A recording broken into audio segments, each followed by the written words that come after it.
Hi everyone, this is Hina Sharma. I welcome you all to our YouTube channel Target for IQ. आज का जो हमारा topic है वो है comparative study of inherent powers of code. ये हमारा टॉपिक है. तो now the question arises, what is inherent powers of code. सबसे पहले एक क्वेश्चन यही रेज होता है कि इनहेरेंट पावर्स बेसिकली है क्या, इनहेरेंट पावर्स का मतलब क्या है. तो अगर हम देखें, हमारे पास बहुत सारे प्रोविजंस हैं, लॉज हैं. उन सभी लॉज में स्पेसिफिकली प्रोविजंस दिए गए हैं, लेकिन समटाइम्स ऐसा होता है कि कुछ प्रोसीजर्स या प्रोविजंस वो आपका जो अवेलेबल हैं वो आपके कंप्लीट जस्टिस नहीं कर पा रहे हैं.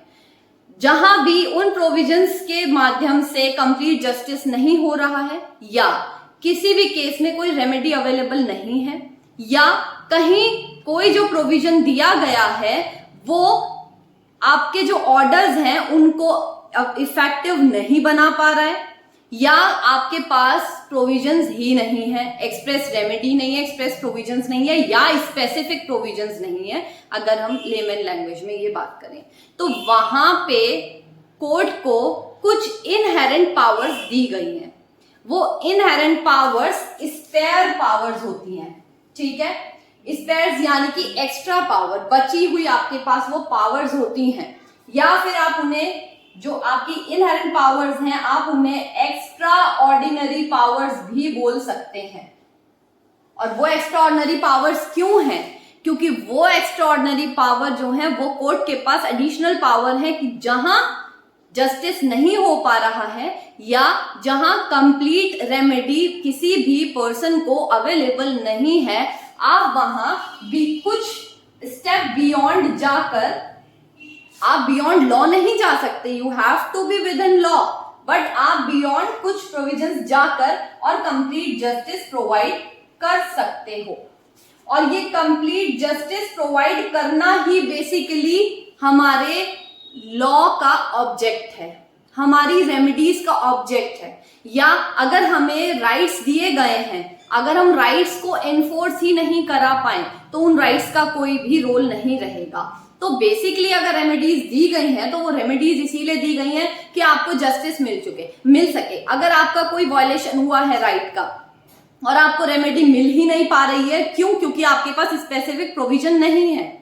तो उस केस में आप क्या करेंगे? उस केस में कोर्ट्स के पास इनहेरेंट पावर्स होती हैं. अब मान लीजिए अगर हम बात करें कि ऐसे प्रोविजंस कौन से हैं जहां पे इनहेरेंट पावर्स दी गई हैं, तो सबसे पहले अगर हम प्रोसीजर पे जाएं तो हमारे पास दो प्रोसीजरल लॉ है. एक है आपका सीपीसी, एक है आपका सीआरपीसी, और एक और जो आपके पास है लॉ वो है आपका कॉन्स्टिट्यूशन. ठीक है, इन तीनों ही लॉज में आपके पास इनहेरेंट पावर्स हैं. कोर्ट्स के पास इनहेरेंट पावर्स हैं. इन कोर्ट्स के पास जो इनहेरेंट पावर्स हैं, अगर हम सीपीसी की बात करें तो सेक्शन 151 इनहेरेंट पावर्स की बात करता है.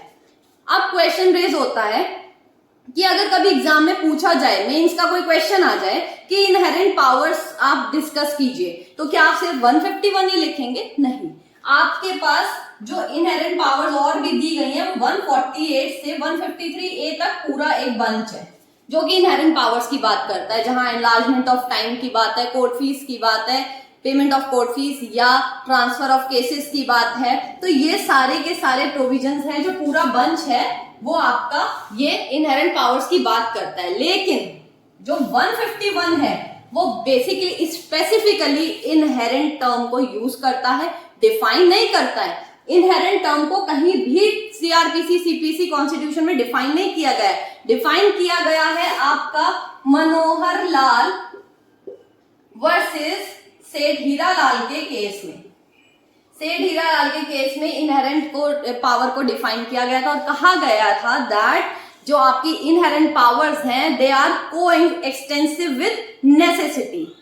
को एक्सटेंसिव विद नेसेसिटी का मतलब क्या है, या स्पेयर पावर्स का मतलब क्या है? ये जो पावर्स है ये कोर्ट को एक्सरसाइज करनी है स्पेयरिंगली, मतलब कि जहां भी कोर्ट के पास जो पावर, जो प्रोविजंस हैं लॉ में, अगर वो प्रोविजन से आप जस्टिस नहीं कर पा रहे हैं तो आप नेसेसिटी के केस में, क्योंकि चाहे वो सीआरपीसी है, चाहे वो सीपीसी है, चाहे वो कॉन्स्टिट्यूशन है, सभी में आप देखेंगे कि टर्म यूज हुई है नेसेसरी। नेसेसरी का मतलब क्या है? नेसेसरी का मतलब जहां आपको ये जरूरी लगे कि अगर आपने अपनी इनहेरेंट पावर को एक्सरसाइज नहीं किया तो आप जस्टिस नहीं कर पाएंगे, वहीं उसी केस में आपको ये जो पावर है इनहेरेंट पावर, इसको यूज करना है। इसीलिए कहा गया that inherent powers are coextensive with necessity. ठीक है, तो यहाँ पे 151 कहता है कि जहां भी एंड्स ऑफ जस्टिस की बात हो, एंड्स ऑफ जस्टिस की बात हो या अब्यूज ऑफ प्रोसेस की बात हो, तो इन दोनों ही केस में अगर जस्टिस करना है तो आप इनहेरेंट पावर्स 151 में एक्सरसाइज कर सकते हैं। और ये कौन एक्सरसाइज कर सकता है? Any court. यहां है एनी कोर्ट, यानी कि चाहे वो सिविल कोर्ट है, चाहे वो आपकी डिस्ट्रिक्ट कोर्ट है, चाहे वो आपकी हाई कोर्ट है या सुप्रीम कोर्ट है, कोई भी कोर्ट यहाँ पे 151 में इनहेरेंट पावर को एक्सरसाइज कर सकती है। और यहाँ इस केस में जब भी आपको कभी जस्टिस करना है या किसी भी अब्यूज ऑफ प्रोसेस को प्रिवेंट करना है, रोकना है, कि अगर जो भी प्रोसेस इशू हो रहा है या जो भी प्रोविजंस दिए गए हैं अगर उनसे कोई जस्टिस नहीं हो पा रहा है या अगर abuse of process of law हो रहा है, तो वहां पे आप इनहेरेंट पावर को यूज करके और अग्रीड पर्सन को रेमेडी प्रोवाइड कर सकते हैं। ठीक है, अब यही क्वेश्चन रेज किया जाता है कि ऐसे वो कौन से केसेस हैं जहां पे आप इनहेरेंट पावर को यूज करेंगे। तो यहां फिर हम आ जाते हैं अब कंपैरेटिव स्टडी में। बेसिकली अगर हम सीआरपीसी की भी बात करें, पहले यहां भी देखते हैं और फिर हम इसको डिस्कस करेंगे। अगर हम सीआरपीसी की बात करें तो सीआरपीसी में आपके पास प्रोविजन है section 482 CrPC. Section 482 inherent powers of high court की बात करता है। यहाँ पे 482 में सिर्फ और सिर्फ पावर किसकी है? हाई कोर्ट की पावर है, और यहाँ पे किसी भी कोर्ट की पावर है। बट 482 में हाई कोर्ट की पावर है कि हाई कोर्ट अपनी इनहेरेंट पावर को एक्सरसाइज करते हुए दो चीजें कर सकता है। क्या? पहली बात वही देखना है एंड्स ऑफ जस्टिस, यहां भी एंड ऑफ जस्टिस के लिए या यहां अब्यूज ऑफ प्रोसेस को रोकने के लिए, प्लस इसके साथ साथ आपको एक चीज और मिलेगी और वो है किसी भी ऑर्डर को इफेक्ट में लाने के लिए। अब हाई कोर्ट क्या कर सकता है? अपनी इनहेरेंट पावर्स को एक्सरसाइज कर सकता है और जस्टिस कर सकता है। बट आपको एक चीज ये याद रखनी है, चाहे हम सीआरपीसी की बात करें या सीपीसी की बात करें या हम कॉन्स्टिट्यूशन की बात करें, तीनों ही केस में आपको ये याद रखना है कि कभी भी इनहेरेंट पावर का यूज वहां नहीं किया जाएगा जहां भी कोई स्पेसिफिक प्रोविजन दिया गया है, स्पेसिफिक आपके पास रेमेडी है। ठीक है, आप वहां पे इनहेरेंट पावर को यूज नहीं कर सकते।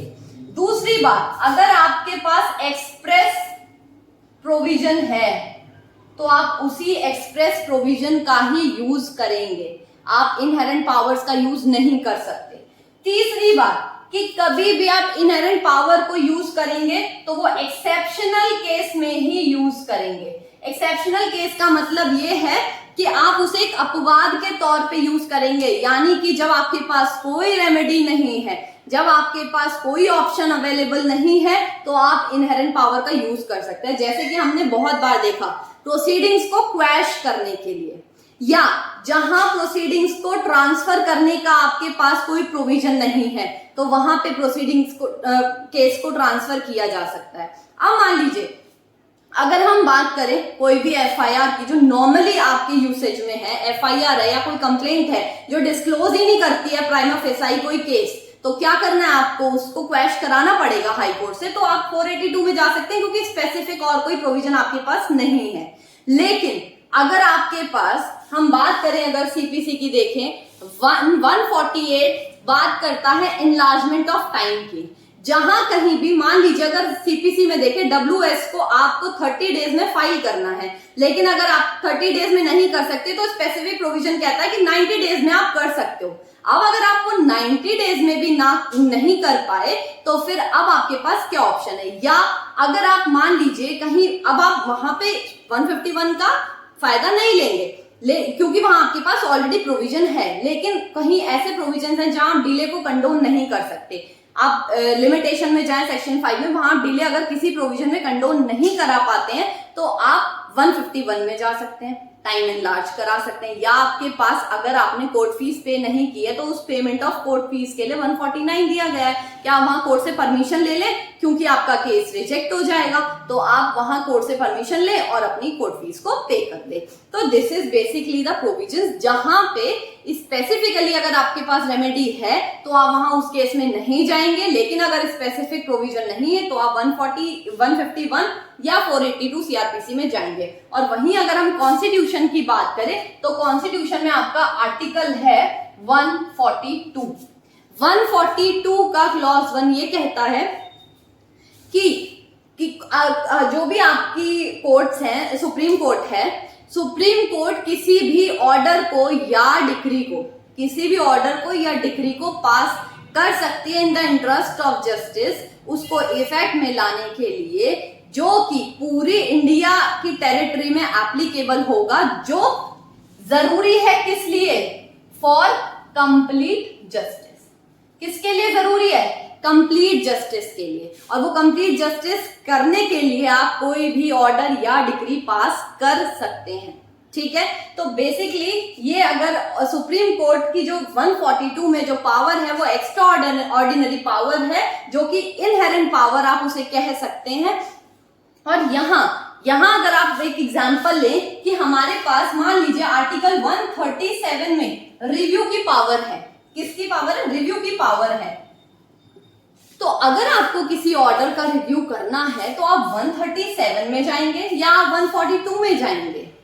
अब अगर आपके पास रिव्यू की स्पेसिफिकली प्रोविजन है, स्पेसिफिक रेमेडी है, तो आपको 137 में ही जाना है, आप 142 में नहीं जा सकते, ठीक है। लेकिन हाँ, जहां आपके पास कोई प्रोविजन नहीं है, अगर सुप्रीम कोर्ट की पावर्स की बात करें तो वहां पे सुप्रीम कोर्ट के पास ये 142 की एक बहुत बड़ी पावर है, जिसका सहारा लेके सुप्रीम कोर्ट बहुत सारे जजमेंट देता है। जैसे कि अभी अगर हम एग्जांपल ले, इररिट्रीवेबल ब्रेकडाउन ऑफ थ्योरी, जो आपकी डाइवोर्स की एक थ्योरी है, जहां पे जो मैरिज है वो इस तरीके से ब्रोकन डाउन हो चुकी है कि अब वहां पे कंसिलिएशन का कोई चांस नहीं है, लेकिन हमारे लॉ ने इररिट्रीवेबल ब्रेकडाउन थ्योरी को अभी तक रिकॉग्नाइज नहीं किया है। बट सुप्रीम कोर्ट ने while exercising power under article 142, क्यों, क्योंकि उसे कंप्लीट जस्टिस करना है। कोई ऐसी मैरिज है जो 20 साल से कंज्यूमेट ही नहीं हुई है, पार्टीज आपस में साथ में रहते ही नहीं है, उस केस में जब मैरिज को आप कॉन्सिलिएट करने का कोई चांस ही नहीं है, पार्टी साथ में रहना ही नहीं चाहती, तो उस केस में आप क्या करेंगे, आप वहां आर्टिकल 142 में कोर्ट ने अपनी पावर को एक्सरसाइज करते हुए इररिट्रीवेबल ब्रेकडाउन ऑफ मैरिज की थ्योरी को रिकॉग्नाइज कर दिया, ठीक है। तो ऐसे बहुत सारे केसेस हैं आपके हिंदू लॉ में जो उस थ्योरी पे डाइवोर्स ग्रांट किया गया है by the honourable supreme court, लेकिन वो उन्होंने कहा किया है 142 में, क्यों, क्योंकि हमारे पास कोई स्पेसिफिक प्रोविजन है ही नहीं, हमारे लॉ ने इस थ्योरी को रिकॉग्नाइज ही नहीं किया। ऑल्दो डिबेट्स चलती आ रही है, बट ये थ्योरी को अभी तक इंडिया में एप्लीकेबल नहीं किया गया है, बट क्योंकि वो डिमांड है, नेसेसरी है टू प्रोवाइड कंप्लीट जस्टिस। अब जब नेसेसिटी है जस्टिस प्रोवाइड करने की, तो वहां आर्टिकल 142 का सहारा कोर्ट ने ले लिया। लेकिन हाँ, अब मान लीजिए अगर ट्रांसफर ऑफ केसेस की बात करें तो सुप्रीम कोर्ट के पास स्पेसिफिक पावर्स हैं केसेस को ट्रांसफर करने के, एक हाई कोर्ट से दूसरे हाई कोर्ट या किसी भी कोर्ट से सबऑर्डिनेट कोर्ट से किसी और सबऑर्डिनेट कोर्ट में। तो यहाँ पे अगर उनके पास स्पेसिफिक पावर है तो उनको 142 की पावर एक्सरसाइज करने की कोई जरूरत नहीं है। इनहेरेंट पावर्स का यूज वहीं किया जाएगा जहां स्पेसिफिक रेमेडी या स्पेसिफिक प्रोविजन नहीं है। यहाँ जो आपका फोर्थ जो ग्राउंड है वो है अदर रेमेडीज, ठीक है। तो अदर रेमेडीज क्या है आपकी, अगर आपके पास दूसरी रेमेडी जैसे रिवीजन की पावर है, रिवीजन आपके पास दिया गया है, या रिव्यू है आपके पास, या अपील की पावर है, आप आर्टिकल 226 में जा सकते हैं, 32 में जा सकते हैं, या आपके पास अगर 148 में पावर है तो आपको 151 में जाने की जरूरत नहीं है। अगर आप बात करें return statement enlargement of time की या सफिशिएंट कॉज शो करके डिले कंडोन करने की, आपके पास सेक्शन 5 लिमिटेशन एक्ट में पावर है, तो 151 में जाने की जरूरत नहीं है। लेकिन हाँ, एक एग्जांपल ले लीजिए, आजकल प्रैक्टिस में चलता है कि अगर मान लीजिए एक कोर्ट ने एक किसी केस में डेट लगा दी, अब डेट जो है वो उन्होंने बहुत लंबी दे दी। एक जनरल प्रैक्टिस में चलता है, अब आपको एक शॉर्ट डेट चाहिए क्योंकि कहीं ना कहीं आपको जस्टिस नहीं मिल पा रहा है और आपको बहुत जरूरत है, तो आप शॉर्ट डेट के लिए 151 में एप्लीकेशन लगा सकते हैं। These all are the practicing like theories. तो आप डे टू डे लाइफ में आप इन चीजों को एक्सरसाइज कर सकते हैं, ठीक है। तो बेसिकली आपको ये याद रखना है कि जो इनहेरेंट पावर्स है, अब हमने कंपैरेटिवली देख लिया कि सीपीसी में क्या है, सीआरपीसी में क्या है, कॉन्स्टिट्यूशन में क्या है। अगर सीपीसी की बात करें तो एंड्स ऑफ जस्टिस या अब्यूज ऑफ प्रोसेस को रोकने के लिए, या अगर हम सीआरपीसी की बात करें तो ends of justice, abuse of process को रोकने के लिए, या किसी भी ऑर्डर को इफेक्टिव बनाने के लिए जिस भी पावर को, इनहेरेंट पावर को कोर्ट एक्सरसाइज कर सकता है और जस्टिस प्रोवाइड कर सकता है। और अगर हम कॉन्स्टिट्यूशन की बात करें तो आर्टिकल 142 बात करता है इनहेरेंट पावर्स की, ठीक है। तो आई होप आपको ये क्लियर हुआ होगा और ये समझ आया होगा। That's all for today. Thank you so much.